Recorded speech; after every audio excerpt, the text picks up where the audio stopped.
Family সবসময় নিজের সন্তানকে বুকে রাখতে চায়, ফ্যামিলি সবসময় নিজের সন্তানের মন্দটাকে লুকিয়ে রাখতে চায়। কখন বাবা মা সন্তানের প্রতি বিরক্ত হয়? যখন সমাজ, আত্মীয় স্বজন ভালো কমেন্টস করে না।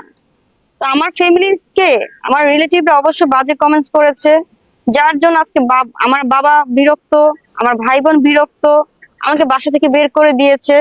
সো ফ্যামিলি তো আসলে কিছু করার নেই, যেহেতু আমার রিলেটিভরাই আমার বাবাকে অনেক কথা শোনাচ্ছে।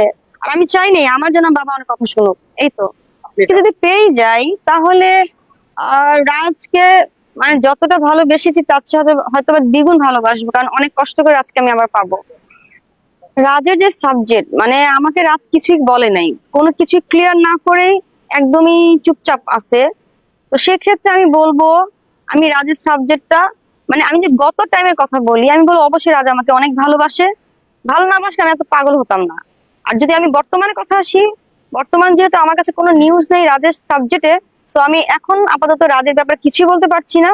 তো রাজের যে ফ্যামিলি, ওই নিউজটা আমি বলতে পারছি, রাজের মা কখনোই রাজকে বিয়ে দিবে না আমার সাথে, কারণ আমি মুসলিম মেয়ে বলে।